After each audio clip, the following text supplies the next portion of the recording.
Baik, selamat malam Bapak dosen dan teman-teman. Perkenalkan, nama saya Widya Sinti Ciamnifu, NIM 200303030 kelas Sosiologi A semester 3. Di sini saya akan mereview buku yang kedua, Metode Penelitian Sosial, dengan judul Peringkat Analisis Kritis dan Pendekatan Baru Kuantitatif dan Kualitatif Metodologi. Yang pertama, struktur monograf. Dalam kerangka modifikasi untuk kebutuhan pemeringkatan teori BFO, Odigliani, teori Miller atau yang termasuk dimodifikasi, studi yang lengkap dan terperinci adalah dilakukan dari ketergantungan biaya, modal rata-rata tertimbang, WACC dan biaya ekuitas digunakan sebagai tingkat diskonto untuk mendiskontokan arus keuangan.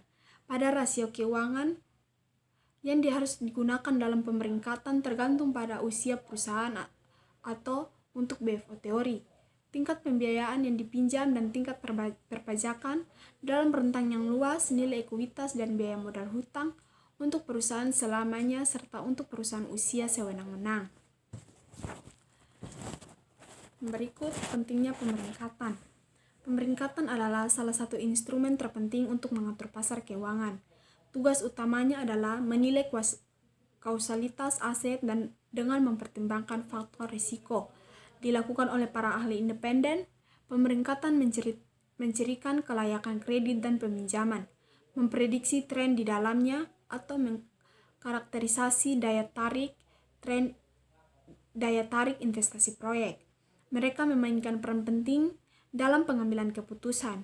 Dalam membangun dan memelihara hubungan bisnis, akan mempertimbangkan dua jenis peringkat kredit peringkat dan peringkat daya tarik investasi. Walaupun ada jenis kredit lainnya, peringkat bank dan grup perbankan, perusahaan asuransi dan penerbitan instrumen keuangan, otoritas regional dan kota-kota. Yang berikut, analisis metodologis dan sistematik.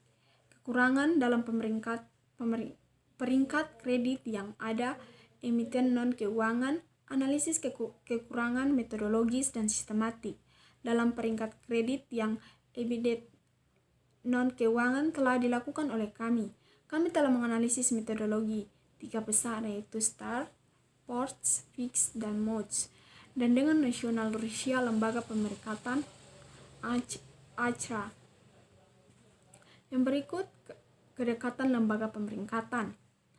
Pendekatan lembaga pemeringkatan telah dibahas oleh kami dalam sebuah makalah Brusov pada tahun 2018 dan disebabkan oleh berbagai penyebab. Penyebab yang pertama, keinginan untuk mempertahankan pengetahuan mereka. Lembaga pemeringkatan menjadi cukup besar untuk peringkat yang dihasilkan. Kebanyakan dari penerbit untuk mereplikasi metodologinya. Yang kedua, keinginan untuk menghindari diskusi publik tentang peringkat dengan siapapun, termasuk penerbit. Ini adalah posisi yang sangat nyaman. Lembaga pemeringkat a priori menghindar kritik apapun dari peringkat yang dihasilkan. Dan yang ketiga, tidak ada kontrol eksternal dan analisis eksternal dari metodologi menghasilkan fakta bahwa kekurangan metodologi tidak menjadi sasaran serius, analisis kritis, dan simpanan yang cukup lama. Yang berikut, pendekatan tradisional.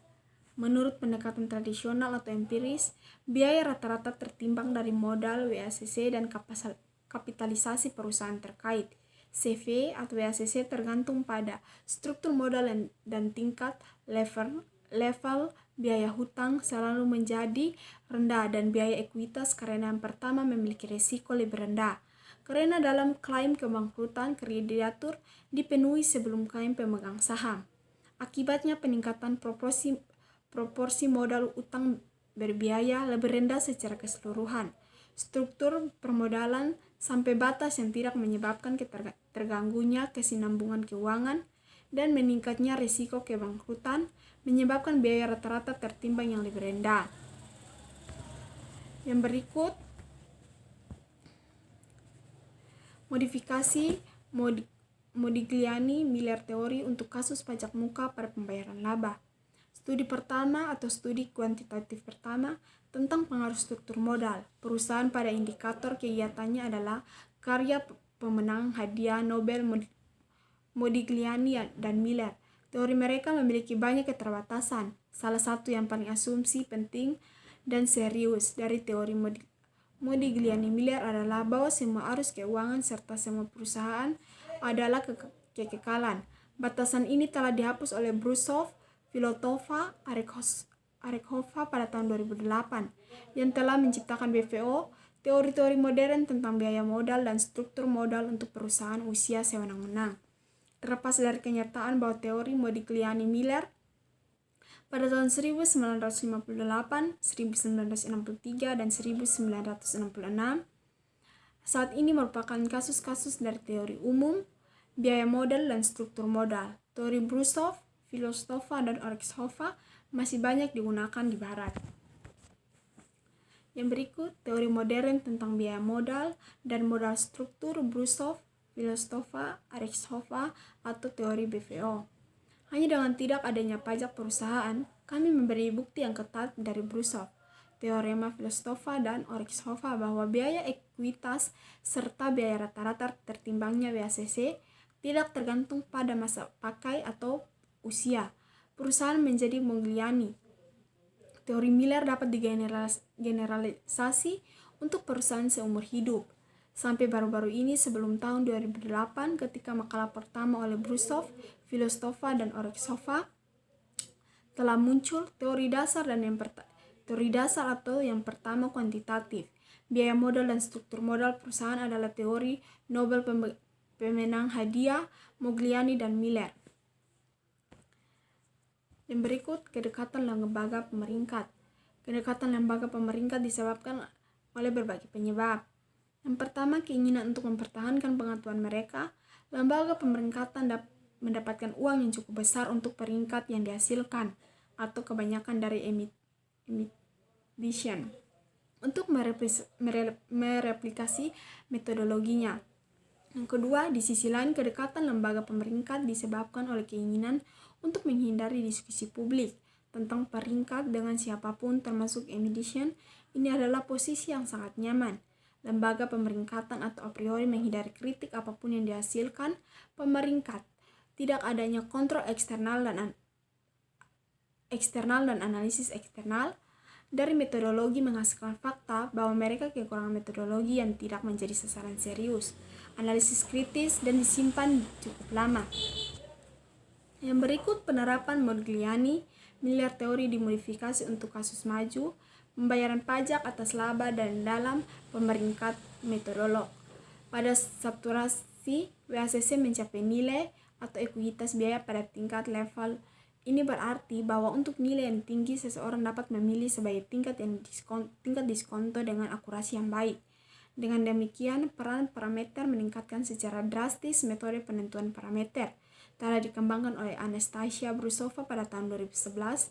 Menjadi parameter adalah tingkat diskonto untuk kasus batas nilai yang tinggi. Kami mengamati bahwa hasil untuk terlihat bahwa kurva ketergantungan WACC pada level rasio utang dalam teori klasik Modigliani-Miller terletak sedikit di atas skalanya. Ketergantungan WACC pada rasio cakupan hutang Modigliani-Miller dimodifikasi teori nilai WACC praktis dan tidak tergantung pada situasi yang cukup berbeda dengan nilai rasio level di mana pengaruh terhadap ketergantungan WACC pada rasio adalah signifikan. Yang berikut, penerapan Brusov, Filotova, dan Arekhova atau teori BVO dalam pemeringkatan metodologi. Dalam bab ini, pengembangan lebih lanjut dari pendekatan baru. Untuk metodologi penilaian telah dilakukan. Kami telah realisasikan untuk kasus umum teori, model modern perusahaan yang sewenang-wenang usia, modifikasi serius dari teori BVO untuk menggunakan dalam prosedur penilaian dibutuhkan.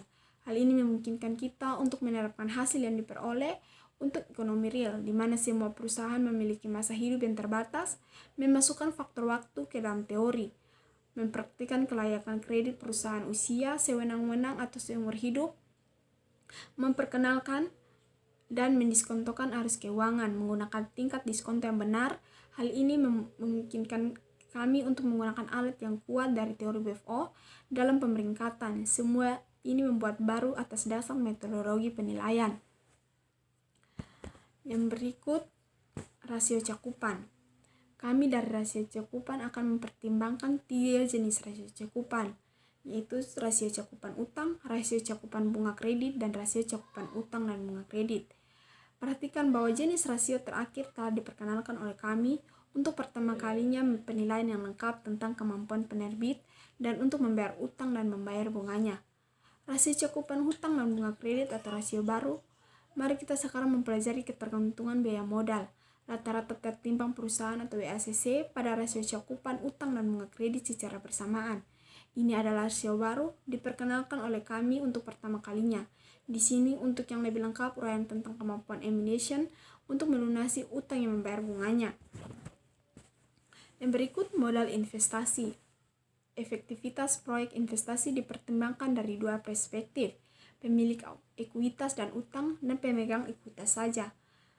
Untuk setiap kasus ini, NPF dihutang dengan 2 cara, dengan pembagian arus kredit dan investasi, atau dengan demikian pendiskontoan pembayaran menggunakan 2 tarif yang berbeda. Dan tanpa pembagian seperti itu, dalam hal ini kedua aliran diskonto menggunakan tingkat yang sama di mana WACC dapat lebih dipilih untuk masing-masing dari 4 situasi. 2 kasus mempertimbangkan nilai konstan ekuitas dan nilai konstan dari total modal yang diinvestasikan adalah nilai dana utang. Yang berikut, modal investasi dan pelunasan utang yang seragam. Seperti halnya pelunasan utang di akhir proyek, aktivitas proyek investasi dipertimbangkan dari 2 perspektif, pemilik ekuitas dan utang dan pemegang ekuitas saja. Dalam kasus pertama, bunga dan biaya yang dibayarkan oleh pemilik ekuitas atau arus negatif kembali ke proyek karena mereka benar-benar sama dengan arus positif diperoleh pemilik modal utang. Baik, sekian dari hasil review saya. Terima kasih, selamat malam.